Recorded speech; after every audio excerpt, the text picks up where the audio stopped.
welcome to Medical Dialogues, your daily dose of health and medical news. I am Dr. Nandita Mohan and let's look into today's reports.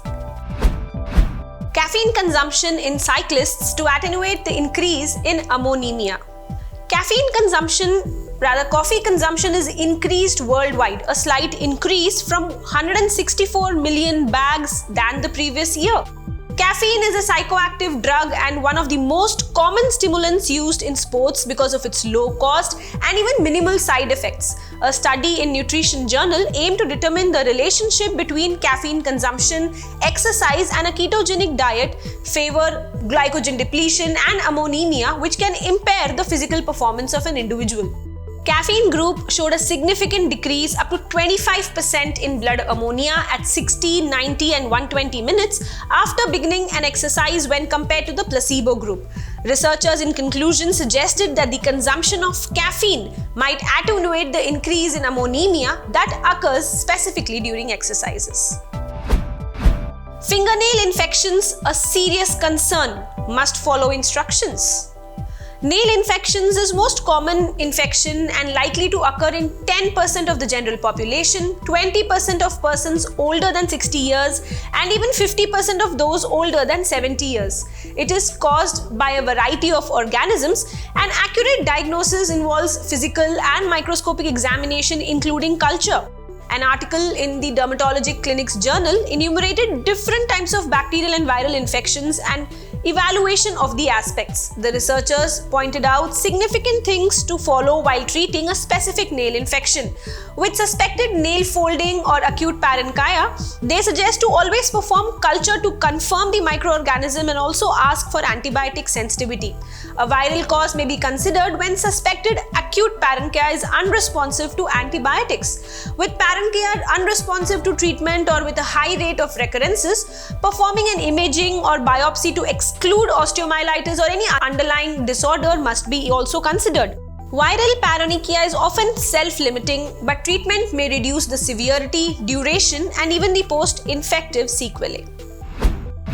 Carrot ginger blend to improve the micronutrient status and counts of T CD4 plus lymphocytes in HIV patients. Carrots are nature's package of vitamins and minerals often found to boost the immune system. HIV infection, on the other hand, is known to affect the body's immune system. Most individuals with an HIV infection after about 3 to 6 weeks experience a very febrile sickness that is lasting for a few weeks with anorexia, nausea and diarrhea and even loss of weight. A study in the Human Nutrition and Metabolism Journal determined the positive impact of natural micronutrient supplements, vitamin A, C and E, selenium and zinc from a carrot ginger blend on the micronutrient status and counts of T CD4 plus lymphocytes of HIV infected patients, specifically on antiretroviral therapy. The researchers found that the micronutrient supplementation is an important aspect during antiretroviral therapy treatment and that the carrot ginger blend could be a beneficial adjunct to patients undergoing this therapy due to its potential towards improving the immune system and strengthening the nutritional status in such patients affected with HIV infections. Smoking cessation advice from dental care professionals to help in quitting smoking. Cigarette smoking is the most common cause of lung diseases in the present population. Every year, more than 480,000 deaths occur owing to cigarette smoking and second-hand exposure to smoke. Significant progress has been made in lowering the cigarette smoking prevalence among adults in the past few decades from more than 50% in the 1960s to approximately 14% in 2017.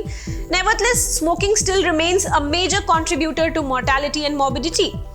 Dental care professionals are positioned to help patients quit smoking.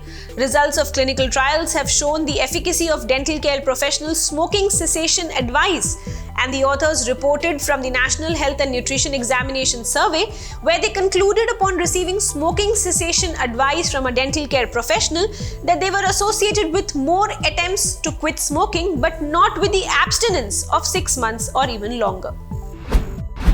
Use of contraceptives to reduce the incidence of ectopic pregnancies. Pregnancy complications are common with changes in the lifestyle. However, the occurrence of ectopic pregnancy, that is usually the pregnancy that implants outside the uterus, accounts for about 1 to 2% of recognized pregnancies and is associated with short and long-term sequelae, even including infertility and in rare cases, maternal mortality.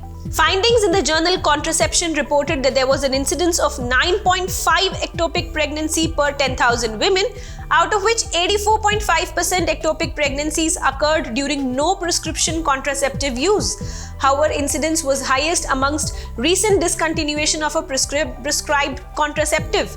Authors concluded that the available contraceptive methods reduce the absolute risk of ectopic pregnancy by lowering the risk of pregnancy overall. However, when there is a method failure, pregnancies in women using contraceptives are more likely to be ectopic than pregnancies in women who are not using contraceptives. That's all for today. Stay safe. Never miss a medical update from Medical Dialogues. Like, subscribe, and press the bell icon.